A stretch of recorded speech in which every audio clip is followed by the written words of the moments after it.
Hello friends, welcome back to our channel Learn with Nishman. So here we are again with another video. It's your chapter 2 of IPC बच्चे ध्यान से देखना है. Today we are covering general explanations.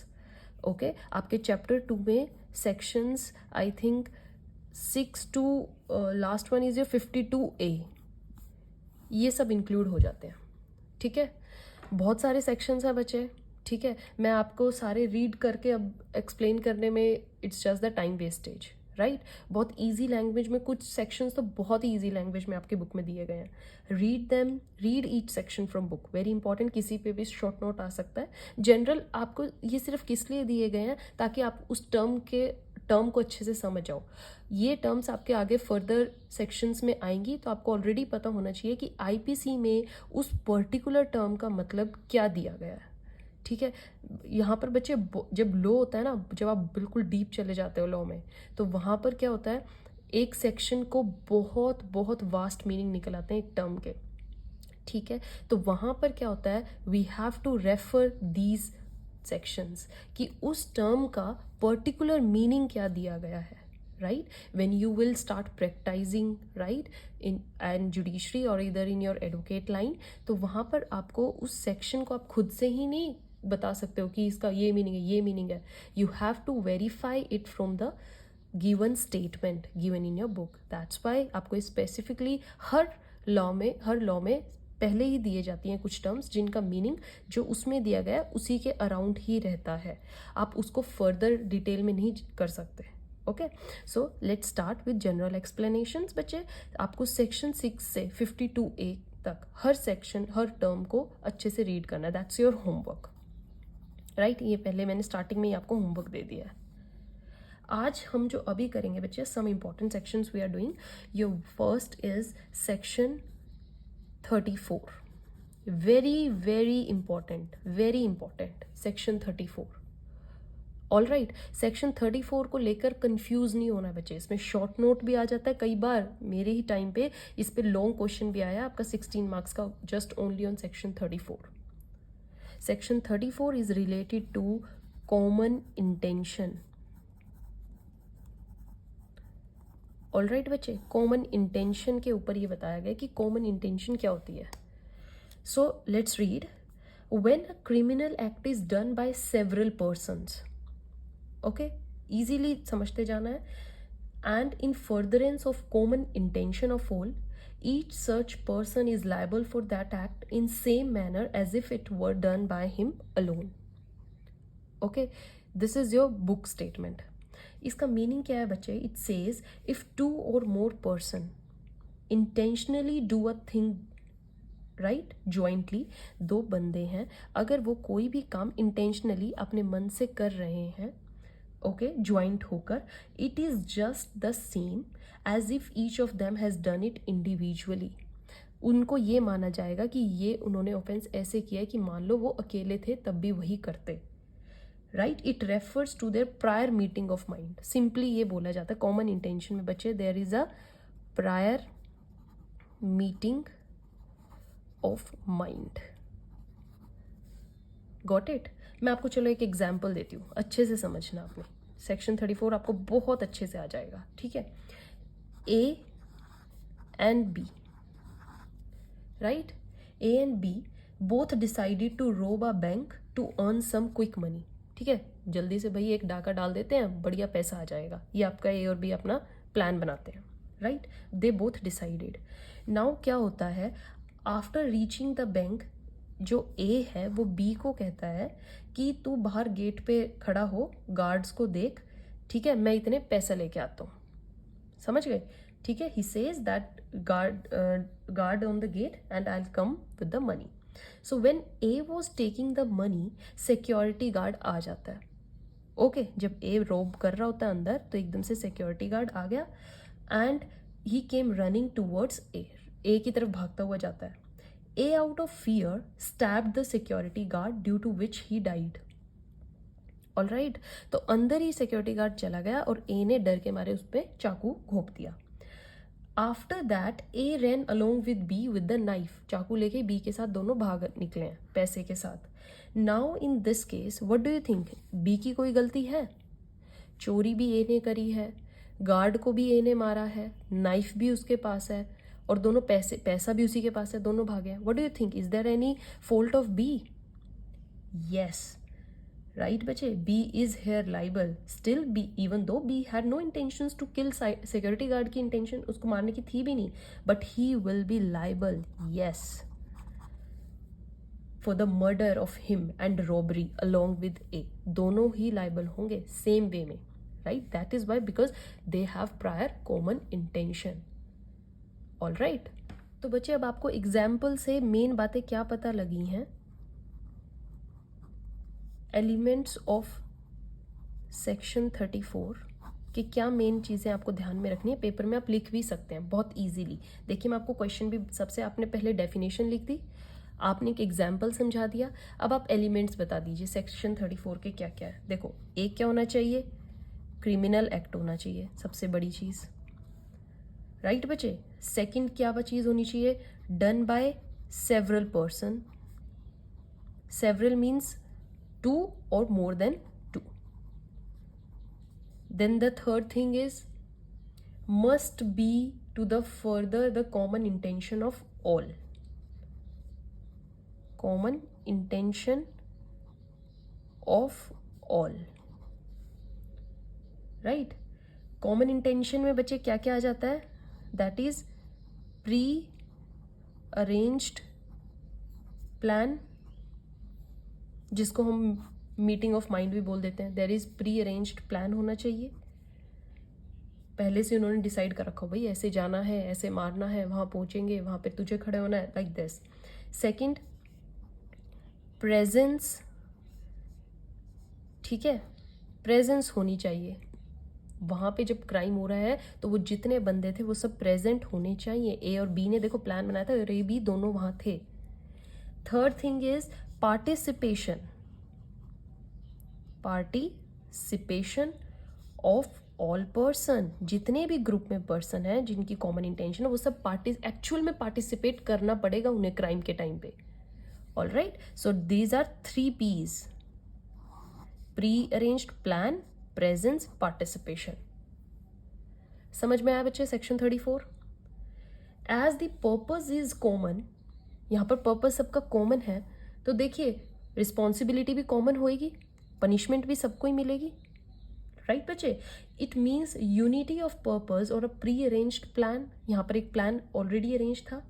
It also means evil intent to commit some criminal, यहाँ पर criminal act है, मतलब evil intent थी उनकी ऑलरेडी करने की, right, but not necessarily the same offence, जो वो सोच के गए जरूरी नहीं है वही ऑफेंस हो। यहाँ पर सिर्फ ए और बी बैंक रॉबरी के लिए गए थे, मर्डर उन्होंने नहीं सोचा था, बट मर्डर हुआ है सिक्योरिटी गार्ड का, तो ऑलरेडी प्लान में चीज नहीं थी, बट वो फर्दर क्राइम में हुई, तो इसके लिए भी दोनों लायबल हो गए, राइट बच्चे। Common intention comes into being prior to the commission of, जैसे ही क्राइम होने से पहले ही दोनों की कॉमन इंटेंशन थी, ए और बी की कॉमन इंटेंशन क्राइम करने से पहले होनी चाहिए। ये ना क्राइम हो गया हो और फिर आप कह रहे हो यार ऐसे ऐसे हो गया और आप मेरे साथ तो ये करवा, ऐसे में बी नहीं है रिस्पॉन्सिबल।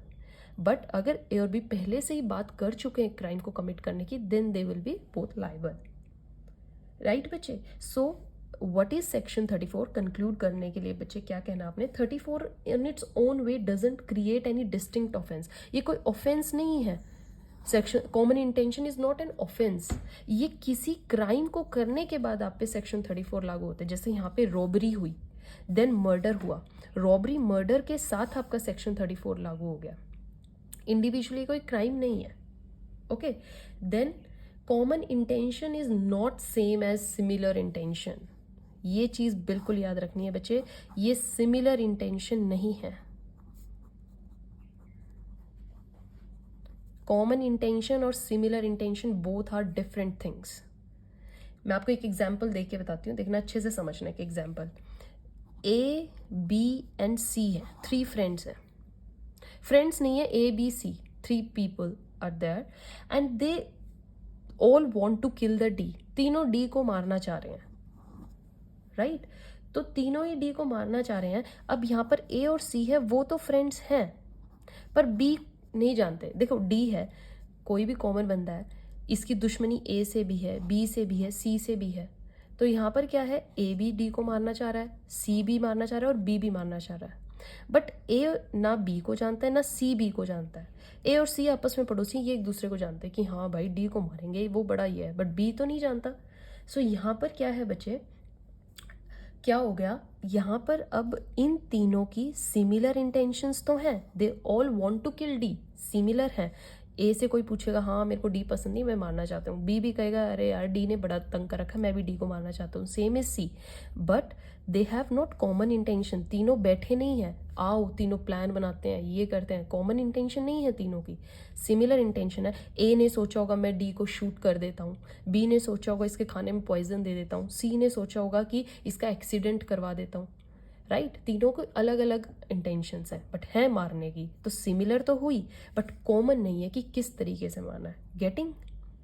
जैसे कि अब आपको इससे समझ में आ गया प्री रिक्विजाइट्स क्या होने चाहिए, एलिमेंट आपके ये सेक्शन 34 के लिए कॉमन इंटेंशन के लिए क्या होने चाहिए। प्री अरेंज्ड प्लान होना चाहिए। देखिए ए बी सी तीनों का कोई प्लान नहीं था। सेकंड थिंग प्रेजेंस, जब डी को मारे तो तीनों प्रेजेंट हो, यहाँ पर भी नहीं है ऐसा, ए अलग मारना चाह रहा है बी अलग, बट यहाँ ए और बी इकट्ठे थे। Then third is participation of all person, यहाँ पर बी ने सोचा कि मैं पॉइजन दूंगा, क्या ए और सी सेम सिमिलर चीज चाह रहे हैं कि पॉइजन दे दें? नो। समझ रहे हैं बच्चे? Pre consent, presence and participation makes common intention different from similar intention. Okay, question को करने का तरीका पता लग गया बच्चे। डेफिनेशन देनी है, एलिमेंट देने हैं, अच्छे से समझाना है इनको डिटेल में, सिमिलर इंटेंशन को भी डिटेल में डिस्टिंग्विश करके बताना कि इट इज़ नॉट रिलेटेड। अब मैं आपको फर्दर मार्क्स बढ़ाने के, यहाँ पर अब आपका जो चीज़ मैं बता रही हूँ that is how to increase your marks, कि आपको अच्छे मार्क्स स्कोर करने हैं तो क्या करना है। यहाँ पर अब आपको देने हैं case laws. Okay, important case laws बता दीजिएगा बच्चे कॉमन इंटेंशन से रिलेटेड। देखिए आपकी बुक में बहुत बढ़िया बहुत प्यारा केस एक दिया हुआ है महबूब शाह वर्सेस एम्परर का, सेक्शन 34 में ही होगा। महबूब शाह वर्सेस एम्परर, इतना अच्छे से एक एक डिटेल दी गई है कि अगर आप एक केस उठा के भी पढ़ लो ना, आपको डिटेल में जाने की ज़रूरत ही नहीं है सेक्शन के, राइट। सो ये जो केस है इससे ही हमें पता लगा था कि common intention implies pre arrange plan, prior meeting of minds, pre consultation in between all the person. All right, ये केस दे आओगे तो एग्जामिनर को लगेगा बहुत बढ़िया आंसर किया गया है, राइट। देन एक और केस आपका आता है बच्चे, Kripal Singh versus state of UP का केस है। ठीक है बच्चे, Kripal Singh versus state of UP. इसमें क्या था, कॉमन इंटेंशन, ये एक एक्सेप्शन है बच्चे सेक्शन 34 की, ये एक्सेप्शन है। एक्सेप्शन मीन्स इसमें एक डिफरेंट चीज बोली गई थी बट यहाँ पे सेक्शन 34 लागू हुआ है। कैसे? कॉमन इंटेंशन में डेवलप ऑन द स्पॉट, जहाँ पे क्राइम होना हो वहीं पर ही एकदम से अगर चार लोग मिलके एकदम से अपना प्लान बनाते हैं कि चलो लेट्स किल दिस पर्सन, ठीक है, तो conduct of the accused and facts, ये सब उसको बना। अब जैसे मैं आपको एग्जांपल देती हूँ, रोड पर है, ठीक है बच्चे, एक गाड़ी खड़ी है, उस गाड़ी की वजह से बहुत लंबा जाम लग गया पीछे, ठीक है। तो उसमें क्या हुआ, जो वो ड्राइवर्स थे, देखो सब अननोन है जो जाम के हैं, एक उतरा गाड़ी से, दूसरा हुआ, तीसरा उतरा, उन्होंने देखा कि पता नहीं किस बेवकूफ़ ने गाड़ी खड़ी कर दी है रोड पे, उसकी वजह से पूरा लंबा जाम लग गया। तो सब वहाँ पर खड़े हैं एट द स्पॉट, कोई प्री अरेंज प्लान करके नहीं आया, लेकिन जैसे उन्होंने उस खड़ी गाड़ी के ड्राइवर को पकड़ा, कॉलर पकड़ी, उसको मारना शुरू किया, सब ने सब एक आदमी पे चढ़ गए, कोई लात मार रहा है, कोई पत्थर फेंक रहा है, ठीक है। तो यहाँ पर क्या हुआ है, कॉमन इंटेंशन होगी, they all wanted to kill that person. Okay, kill नहीं तो एक तरीके से उसको परेशान, जब वो ये सोचे इन्होंने हमें परेशान किया है तो हम इसे करते हैं, तो यहाँ पर क्या होगी, एट द स्पॉट एकदम से प्लान, एट द स्पॉट यहाँ पर उनकी इंटेंशन हो गई। So this is the case, इससे रिलेटेड एग्जाम्पल मैंने आपको दिया, यहाँ पर भी आपका सेक्शन 34 हो जाएगा। अच्छे से समझ में आया बच्चे सेक्शन 34 कैसे आपको लिख के आना है? बहुत इंपॉर्टेंट सेक्शन है, इसलिए मैंने आपको बहुत ही अच्छे से समझा दिया। अब बच्चे आपका नेक्स्ट सेक्शन 34 के बाद एक और सेक्शन है further, that is section 35, right. Section 35 में बच्चे क्या है, it talks about joint liability. Simple language में मैं आपको बताऊं तो जॉइंट लाइबिलिटी की बात करता है। जॉइंट लाइबिलिटी क्या है बच्चे? Actually section 35 deals with the common intention which is criminal in nature. Like कोई कॉमन इंटेंशन है, जैसे अभी हमने पीछे एग्जाम्पल लिया था ए और बी का, रॉबरी करने गए, गार्ड को मार दिया। Each such person who joins in act similar liable होते रहेंगे। ए तो हो गई, बी उसके साथ लाइबल हो गया, ठीक है, तो there is joint liability. So this section can also be called as joint liability. It means if an act that is criminal is done with intention or knowledge which is criminal, all the person will be charged as such if one person would have done that act. सब person ऐसे liable होंगे जैसे individually उन्होंने crime किया। B भी ऐसे liable होगा कि इंडिविजुअली उसने ही जाके गार्ड को मारा है, बेशक ए ने मारा है। समझ रहे हो? तो ये एक जॉइंट लाइबिलिटी की बात करता है। 35 34 के साथ ही एड ऑन हो जाता है बच्चे, ठीक है। तो जो इसमें से इंपॉर्टेंट मार्क्स का सेक्शन आता है वो मैंने आपको अच्छे से करवा दिया। 34 बिल्कुल छोड़ के नहीं जाना है बच्चे। Still there are many other important section हमारा जो 17 है, 17 टॉक्स अबाउट गवर्नमेंट, पता होना चाहिए आपको। 21 talks about public servant, right. There is 40th which talks about offence. Read करने बच्चे, सब इंपॉर्टेंट है, मैं आपको इसलिए करवा रही हूँ क्योंकि एग्जाम में आने के कंप्लीट चांसेस हैं। 44 इंजरी, शॉर्ट नोट आ ही जाता है, which type of injury it is, like that. 52 good faith, okay. ये कुछ इंपॉर्टेंट है जो मैंने आपको बता दिए हैं, but still I recommend read each and every section from the book, read each word बच्चे। If you getting any problem in any statement, in any given word, just comment below. मैं उसको इतने अच्छे से आपको एक्सप्लेन करके बताऊंगी कि आपको वो सेक्शन इतना ईजी लगेगा एग्जाम्पल्स के साथ, ठीक है। सेक्शन 34 मैंने आपको बता दिया कैसे अटेम्प्ट करना है। All right, this is all about your chapter 2 definitions. Stay tuned for the next video बच्चे। हम अपने नेक्स्ट आई थिंक चैप्टर 3 आपका पनिशमेंट से रिलेटेड है, हम वो कवर करेंगे। All right, thanks for watching.